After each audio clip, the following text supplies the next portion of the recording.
High viewers welcome to our channel प्रस्तुతం మనతో పాటు senior journalist Damu Bharat sir వారితో మాట్లాడదాం. నమస్కారం సార్. నమస్తే సార్. రామ్ గోపాల్ వర్మ గారు మనం చూసాం ఎలక్షన్స్ కంటే ముందు వైసీపీ ఫేవర్గా చాలా పొలిటికల్ సినిమాలు, జగన్ గారి బయోగ్రఫీ ఇవన్నీ కూడా తీశారు. అయితే ఇప్పుడు రీసెంట్గా ఒక స్టేట్మెంట్ ఇచ్చారు సార్, ఎటువంటి పొలిటికల్ బయోగ్రఫీ సినిమాలు నేను ఇక తీయను అని చెప్పేసి అని అంటున్నారు. మరి ఈ టైంలో ఎందుకు నిర్ణయం తీసుకున్నట్టు, అంటే ప్రభుత్వం మారిందనా లేకుంటే ఇంకేదైనా రీజన్ అయ్యి ఉంటుందా?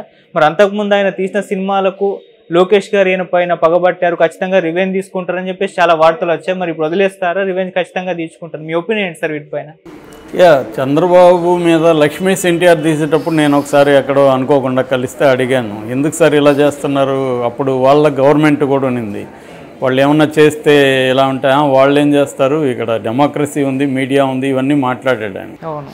ఒక పక్క వైసీపీ వాళ్ళకంటే కూడా ఎక్స్ట్రీమ్గా వెళ్ళి చూపించాడు. నిజానికి అంత అవసరం లేదు, ఎందుకంటే ఇక్కడ రాజకీయ నాయకుల్లో మనకి నచ్చేవాళ్ళు కొంతమంది ఉంటారు, నచ్చని వాళ్ళు ఉంటారు పర్సనల్గా. అదే నిజానికి చాలామంది ఏంటంటే కొంతమంది ఐడెంటిఫై అవుతాను, అది కులం కావచ్చు, ప్రాంతం కావచ్చు, రకరకాల కారణాలతో మనం ఇంకా స్పెసిఫిక్గా మాట్లాడండి. చంద్రబాబు, జగన్, కొంతమంది జగన్ అంటే నచ్చేవాళ్ళు ఉంటారు, కొంతమంది చంద్రబాబు అంటే నచ్చేవాళ్ళు ఉంటారు పర్సనల్గా.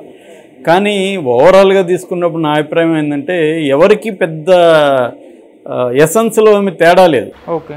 అందరూ కూడా ప్రతి ఒక్కడికి అధికారం పిచ్చి, అధికారం లేకుండా ఎవడు సేవ చేయడానికి రెడీగా లేడు. జగన్ అయినా, చంద్రబాబు అయినా, మోడీ అయినా, కేసీఆర్ అయినా అందరికీ అధికారమే కావాలి. అధికారం కోసం ఏమైనా చేస్తారు. ఎవడికి సిద్ధాంతాలు ఇవన్నీ ట్రాష్. మోడీకి చాలామంది సిద్ధాంతాలు ఉన్నాయనుకుంటారు, అది కూడా ఏమీ లేదు. హిందుత్వ కూడా అది మోడీకి ఏమీ లేదు. అధికారం కోసం ఉపయోగపడుతుందంటే హిందుత్వం అంటాడు, లేదంటే నేను ముస్లిం, చిన్నప్పటి నుంచి ముస్లింలలోనే పెరిగానని మొన్న ఆ మధ్య మాట్లాడాడు. కాబట్టి అందుకనే వాళ్ళు ఎవరు వచ్చినా చేర్చుకునేది ఎందుకు? సిద్ధాంతాలు ఎవరికి లేదు. ఇవాళ అధికారం, గెలుపు, ఓటమి, లాభం, నష్టం, ఇవే గైడ్ చేస్తాయి. కాబట్టి మనకి నచ్చిన వాడిని తీవ్రంగా, వాడిని వ్యక్తిగతంగా అట్టు చేయడం, నచ్చని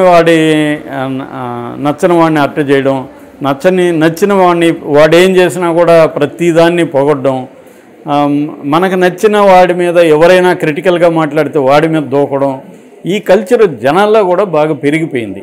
మీడియా, సోషల్ మీడియా వీటి వల్ల. అది నా విషయంలో నేను చూస్తున్నా, నాగేశ్వర్ లాంటి వాళ్ళు చెప్తున్నారు.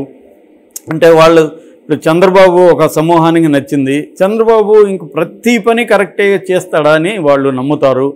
చంద్రబాబుని మనం విమర్శిస్తే విపరీతంగా దూకుడుగా మన మీదకి వస్తారు. జగన్ అంతే, జగన్ ప్రతి పని కరెక్టే అని నమ్ముతారు. జగన్ ఏమన్నా విమర్శిస్తే మన మీద ఇంకా నిందలు, ముద్రలు, లేబుల్స్ ఇవన్నీ అంటిస్తారు. ఇంకా మన కులం కానీ ఆ నాయకుడు కులానికి యాంటీగా ఉన్నిందనుకో, ఇప్పుడు చంద్రబాబు నేను విమర్శిస్తున్నా, నేను రెడ్డి అనుకో ఫర్ ఎగ్జాంపుల్, నా కొడుకు రెడ్డి కాబట్టి ఇలాగని ఇంకా నన్ను బండబుద్ధులు తిడతారు. లేదు నేను కమ్మ ఉండి కమ్మగా వ్యతిరేకించాను అనుకో, కమ్మవాడికి పుట్టి నువ్వు ఎలా పుట్టావు అసలు, నువ్వు కమ్మవాడేనా అని డౌట్ వస్తుంది అన్నట్టుగా మళ్ళీ మాట్లాడతారు. ఇలాగా చీలిపోయిన ప్రపంచంలో రామ్ గోపాల్ వర్మ లాంటి వాళ్ళు ఏంటంటే ఈయన ఏది చేసినా ఎక్స్ట్రీమ్స్కి వెళ్తుంటాడు చాలాసార్లు. నిజానికి పవన్ కళ్యాణ్ అంత బఫూన్గా చూపించాల్సిన అవసరం లేదు. లోకేష్ని అంత బఫూన్గా పప్పు అని చెప్పి అతనికి నిజానికి పప్పు అనడం వైసీపీ వాళ్ళే మానేశారు. అతను ట్రాన్స్ఫర్మ్ అయ్యాడు. కరోనాలో అతను చేసిన పని ఏంటంటే బాడీని ఒక షేపుకు తెచ్చుకున్నాడు. తర్వాత గడ్డం పెంచి కొంత సీరియస్ లుక్ తీసుకొచ్చుకున్నాడు. అట్లాగే మాట్లాడే పద్ధతిలో కూడా చాలా వరకు మెరుగుపడ్డాడు. అట్లాగే పాదయాత్రలో కూడా అనేక ఇష్యూల మీద కొంత కాంక్రీట్గా టీమును పెట్టుకొని స్టడీ చేసి లోకల్ ఇష్యూలు మాట్లాడడం, ఇవన్నీ కూడా ప్రాక్టీస్ చేశాడు. ఓవరాల్గా అతను is trying to become good leader అనేది జనాల్లోకి వచ్చింది. అలాంటప్పుడు దాన్ని రెస్పెక్ట్ చేయాలి తప్ప అతను మళ్ళీ పప్పు తింటున్నాడని అది ఇంత తప్ప ఇంకేమీ లేదు ఆ సినిమాలో. ఆ సినిమాలో కనీసం మంచి పొలిటికల్ డ్రామాగా తీయాల్సింది దాంట్లో ఏమీ తీయకుండా ఎంతసేపు నీకు నచ్చిన వాళ్ళని నిందించడం, ఇతనేస్తేమో జగన్ వేస్తేమో వ్యూహాలు, చంద్రబాబు వేస్తేమో కుట్రలు. ఎలా అవుతుంది? ఇద్దరు వ్యూహాలు లేదా ఇద్దరు కుట్రలు. జగన్ ఏమన్నా కుట్రలు పన్నడా?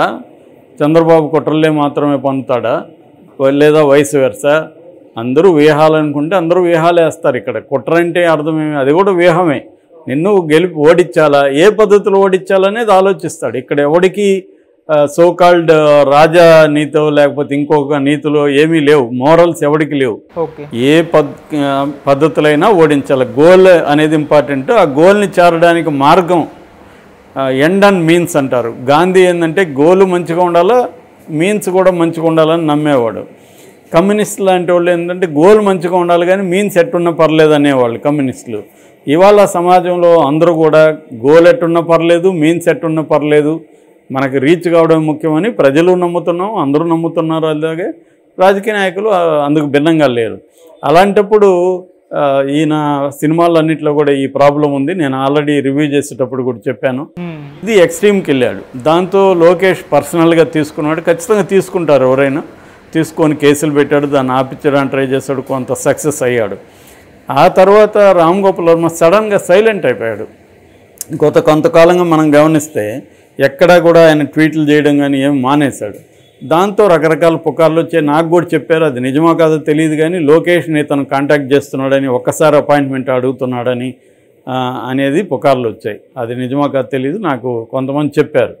ఇలాగ లోకేష్ని ట్రై చేస్తున్నాడు. లోకేష్ దగ్గరికి తీసుకెళ్లారు కానీ లోకేష్ ఊరుకున్నాడు, నో ఎస్ అని చెప్పలేదు అనేది అంటున్నారు. మేబీ కొంతమంది ఇంకేమంటున్నారంటే వైసీపీ నుంచి వచ్చే ఫండ్ అయిపోయి ఉంటుంది కాబట్టి కూడా సైలెంట్ అయిపోయాడు ఈయన, ఫండ్ కూడా లేదు అని అంటున్నారు. ఏదేమైనా సైలెంట్ అయితే అయ్యాడు, అది క్లియర్గా తెలుస్తుంది. ఎవరి వైపు సైడ్ తీసుకోలేదు. ఆ తర్వాత సైలెంట్ అయ్యాడు. ఈ సైలెంట్ అవ్వడానికి భయం కారణమా, ఫండ్ అయిపోవడం కారణమా, లేకపోతే ఆయన నమ్మకం పోవడం కారణమా, ఏదైతేమి ఆయన సైలెంట్ అయ్యాడు. దాంతో ఇప్పుడు వాళ్ళ గవర్నమెంట్ వచ్చింది. మన పవన్ కళ్యాణ్ ఉప ముఖ్యమంత్రి అయ్యాడు, లోకేష్ పవర్ పెరిగింది, చంద్రబాబు సెంట్రల్లో కూడా పవర్ ఉంది. ఇలాంటప్పుడు వీళ్ళు ఏమైనా ప్రతీకారం తీర్చుకుంటారా అనేది సహజంగానే చాలామందికి ఉంటుంది. ఆయనకు కూడా ఉండొచ్చు. Is also human being like anybody. తనకి ప్రాణ భయం ఉండదా? ఖచ్చితంగా ఎంత లేదన్నా ఉంటుంది ఎవరికైనా. సో అది ఆయనకు కూడా ఉండొచ్చు. కాబట్టి ఆయన లోకేష్ని కాంటాక్ట్ చేస్తే అది నేనేమి తప్పు అనుకోవట్లేదు. నిజానికి మంచిదే, అది మంచి మూవీ. ఏదో చేశాము సరే, లోకేష్ని ఎందుకు విరోధిలాగా చూడాలి. అట్లాగే నేను ఏదో సినిమాలో చేశాను సరదాగా, మీరు హట్ అయింటే మీతో మాట్లాడదామని పిలిచానని చెప్పొచ్చు ఆయన, అదేం ప్రాబ్లం లేదు. మొత్తానికి అది చేసుకునే సర్కిల్ కూడా ఉంది ఆయనకి. ఎందుకంటే రేవంత్ రెడ్డి చంద్రబాబు వర్మకి, రామ్ గోపాల్ వర్మ క్లోజు. సో వాళ్ళిద్దరు ఫ్రెండ్స్. సో రేవంత్ రెడ్డి ద్వారానో ఇంకొకరి ద్వారానో ఆయనకి పెద్ద సర్కిల్ ఉంది అన్ని పొలిటికల్ పార్టీల్లో కూడా. ఎందుకంటే పర్సనల్గా ఆయన మీన్గా ఉండడు ఎవరితో. సినిమాల్లో అలా చేస్తాడు కానీ పర్సనల్గా ఎవరినో ఒక మాట తిట్టు కూడా రాదు ఆయనకి. పర్సనల్గా ఎవరితో మీన్గా ఉండడు. అందువల్ల ఆయన్ని వ్యతిరేకించే వాళ్ళు కూడా ఆయన నాశనం అయిపోవాలని ఇంకోటి కోరుకోరు.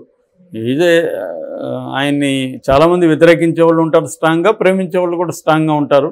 ఈ రెండు రకాలు ఉంటారు. ఈ రెండు రకాలు కూడా ఆయన ఫరక్ పడదని చెప్తాడు కానీ ఖచ్చితంగా ఆయన మీద కూడా ఎఫెక్ట్ ఉండదని నేను అనుకోవట్లో ఉంటుంది.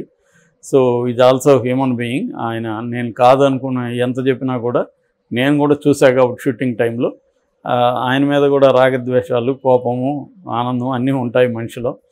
సో ఆ రకంగా నిన్న ఆయన అడిగితే ఆయన ఎప్పట్లాగే ఒక సెటైర్ వేశాడు. అదేంటంటే నేను ఇంకా రాజకీయాల జోలికి వెళ్ళను, రాజకీయాల మీద సినిమా తీయను, తర్వాత దేవుళ్ళ మీద తీస్తానని వేశాడు. అంటే ఒక్కోసారి మనకి జోక్లో కూడా వాళ్ళ అన్కాన్షియస్ డిజైర్ బయటకు చెప్తారనేది ఫ్రాయిడియన్ థియరీ, జోక్ రూపంలో ఉంటుంది. ఇట్లాంటి వాళ్ళు అది చేస్తారనమాట. నేను వెధవనని చెప్తుంటారు. అంటే ఎదుటోడు నువ్వు వెధవ అని చెప్పే ముందే నేనే చెప్పేశాను, నన్ను చెప్పనివ్వు అనేది మనం తీసుకోవాలి స్టాండు.